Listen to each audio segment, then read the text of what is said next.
Hello, it's Tina Marie. Thank you so much for lending your attention and your mind to what we will share together. I was talking to my spouse this weekend and sharing with her a memory that just popped in my mind. And it was the time when my family, my mother, my father, my little brother, we all went to the eye doctor for the first time. At least it was the first time I recall. And we went to this eye doctor. My mother and my father already had it scheduled for them to get their eyes checked. And then it was my turn. And I hopped up in the chair, a very big chair. I remember feeling so small. And the eye doctor took me through a series of questions, and I answered the questions. And that wasn't the most memorable part. The most memorable part is that I was told I needed glasses. And I remember thinking, wow, I'm going to be wearing glasses. And I was in grade school. I was in third grade, and my mind went immediately to the thoughts of the ridicule and the embarrassment and the shame that some of my other classmates endured whenever, people would poke fun at them for wearing glasses. And I'm like, I'm going to be one of those people. And so today, what I want us to unpack is, what lens do we see life through? Because whenever this memory came up yesterday, for me, it had a prophetic tone. It was almost like the universe was reminding me, remember back whenever you were little and you weren't able to see clearly, but you did not know you weren't able to see clearly? Because don't we do the best we can up until a point, and then we realize, hey, maybe it's not working that well?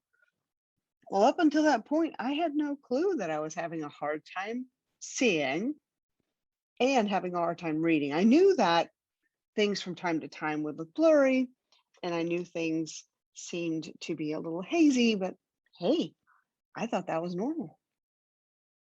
What lens are we seeing our lives through? So you have to wait a couple weeks to get those glasses back. Whenever I was growing up, it took a couple weeks for them to come in. And so they come in and then they put them on your face. They're going to like test them and size them to your face. And then they take you through that same series of, hey, well, what letter do you see? Can you read this line? And whoa, I remember just seeing for the first time. It's like I had no clue that how much of the world I wasn't seeing or how much crispness I was missing. And even though I knew that these glasses were going to give me a more precise and magical tone to my life, and I could see better and probably not trip, right, on a curve or something like that. To the third grader, it's all about, what are they going to say? What are my friends going to think? Do I look ugly now? Wow, they're really going to pick on me now. And so begrudgingly, I took these glasses home. And I remember I woke up the next day because wearing glasses was brand new. And actually, that first day, I had a little bit of a headache from it. The next day, I get ready for school. At the breakfast table, my mom says, wear your glasses. Oh, I was hoping she wouldn't recognize that because I was really scared to go to school with my glasses on. I didn't know what would happen. I just made this huge fear story that it was all going to blow up. I would be shamed and ridiculed and made fun of, possibly even beat up, like I'd seen some of my classmates be beat up on the playground. So I was hoping mom wouldn't recognize that I left them in my room. And I was thinking, I'll just wear them when I get home. But no, I needed them 24/7. So, like moms do, they go and get what you're supposed to take with you to school. And she helped me put my glasses on, and there I was. I got the drive to school, had to get out of the car and face the world. I remember that day. Nothing bad really happened. I mean, the worst part of all of it was that I was making up the story in my head and scaring the bejesus out of me. My teacher even said I looked cute. That helped. And I don't remember people ridiculing me. What I do know is that life was sharper.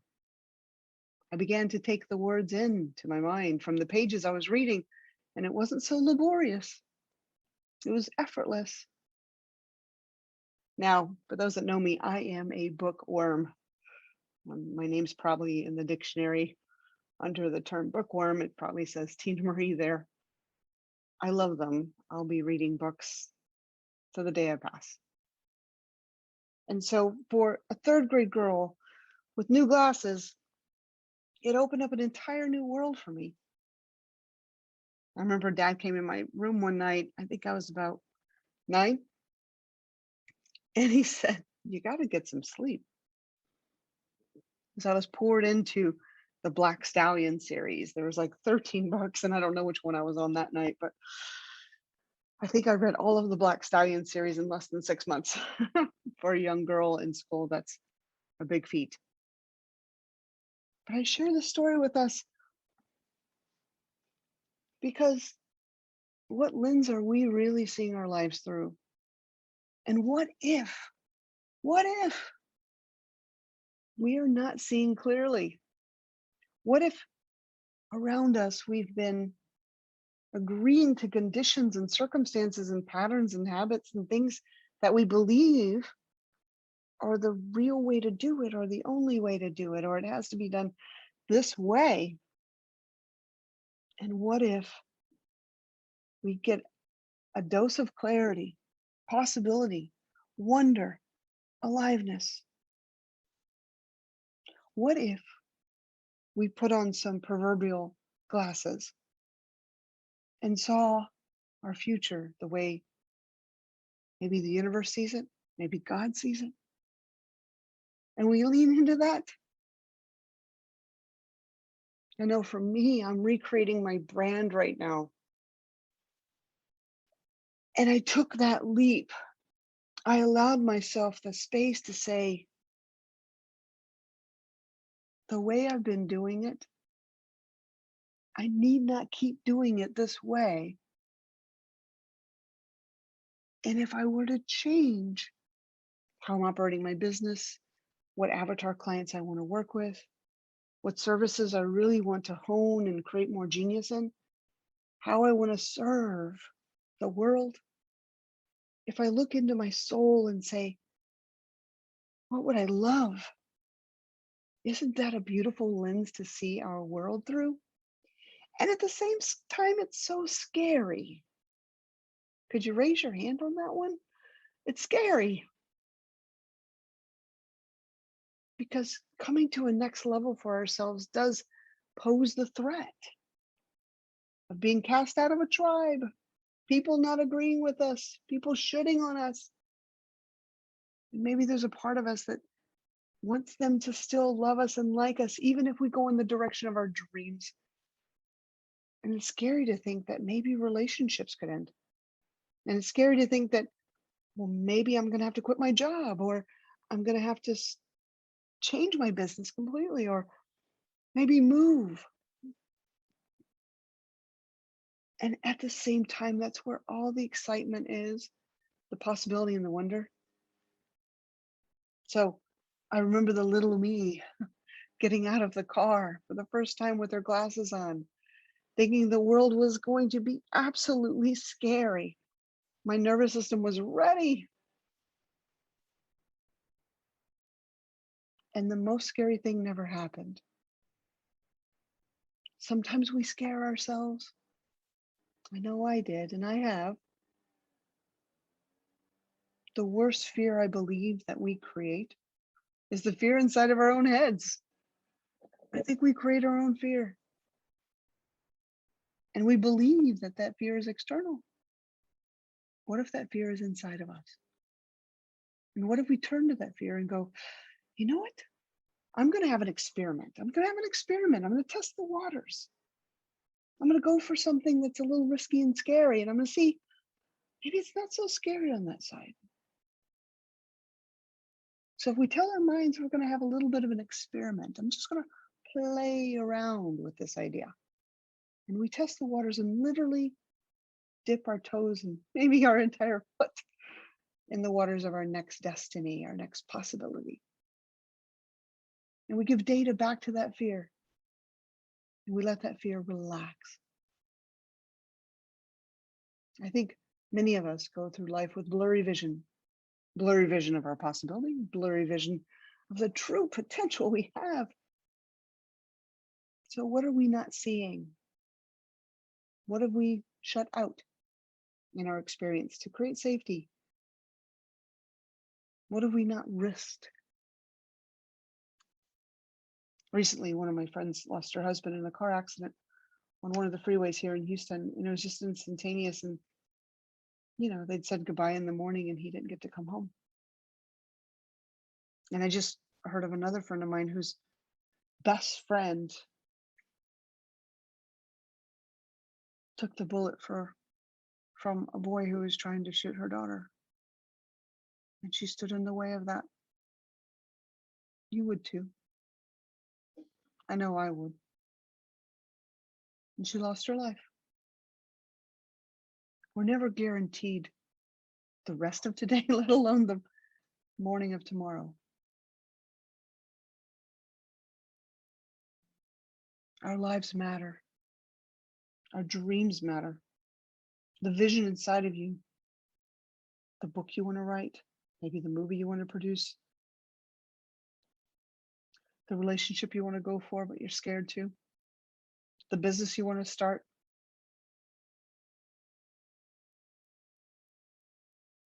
Whatever's inside you, give breath to it today. We need not agree with the blurry vision of our lives. There's so much more for us, isn't there? And it's wondrous and it's alive and it's waiting for us. All we must do is step out of the car, face the possibility, and know that we're the ones that create our own fear. The world is kind. The world is generous. The world is loving. And on that, I stand in firm belief. Because if we see something of the other, that it's a scary world and the world is not kind, that is a very painful place. But everywhere around us, there is possibility. Everywhere around us, there is birth. Everywhere around us, there is things to celebrate. And as a young girl, I celebrated having glasses, and I really celebrated whenever I turned 15. My parents allowed me to get contacts. I was like, thank God, I'm about to go into high school. Please don't let me wear glasses into high school. But I paid my penance. I had glasses for the majority of elementary school, grade school, and then junior high. I became a warrior. So thank you, universe, for having me need eye correction. It built my character, and it gives us substance for today's wonderful talk together, doesn't it? So we need not live for anybody else's approval. We need not wait. Embarrassment and shame usually only exist inside of our hearts, and it's fear that we make up. I give you courage. I ask that you go get it. Go do what is in your heart and soul, and stay connected to this podcast, and reach out to us at the Bonfire Inner Circle online, and let me know how it's going. I want to hear from you. I read the stories that come in every day, and I want to read yours. I want to know. So you can find us at bonfirecoaching.com, and all of our social icons are at the top. And you can follow us and join the group of amazing thinkers that think positively and go for it no matter the odds, right? You want to be part of that. It's magnetic. It's magic. It's got gravity to it. It's got fuel and propulsion. And if you're living in a negative world, which many of us find ourselves there, you're going to want the fuel of this. You want the fire.